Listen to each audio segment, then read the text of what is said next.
noise. Laura arrived at her new home full of hope. She had moved into a beautiful apartment with large windows that let in the golden afternoon light. From her room, she could admire a garden overflowing with life, lush trees, brightly colored flowers, butterflies, and birds singing melodies at dawn. Sometimes, if she left the window open, a curious butterfly would venture inside, filling her with a serene happiness. Her home was her sanctuary, decorated with all kinds of plants, which had also begun to take over her private terrace. There, she could enjoy the sun, the breeze, and the rain in the company of her dogs.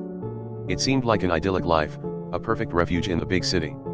But the night brought with it a very different reality. 2 bars flanked the building where Laura lived. When the sun set, the music exploded in a roar that made the walls tremble. Laughter, shouting, and the deafening thump of bass plunged her into a whirlwind of noise that kept her awake until the early hours of the morning. She tried everything, thick blinds, earplugs, white noise, but nothing could drown out the relentless clamor. The worst was when the neighbors turned on their modified cars with powerful speakers.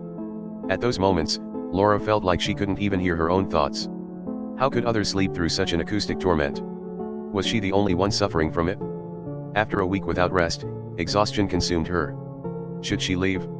She had invested all her money in that apartment. Moving out meant abandoning her dream of independence and returning to her mother's house.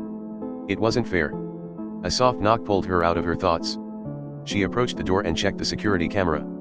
Outside, an older woman waited, her face adorned with a kind smile and wrinkles that spoke of years lived. Laura opened the door. "Hello, dear," the woman said warmly.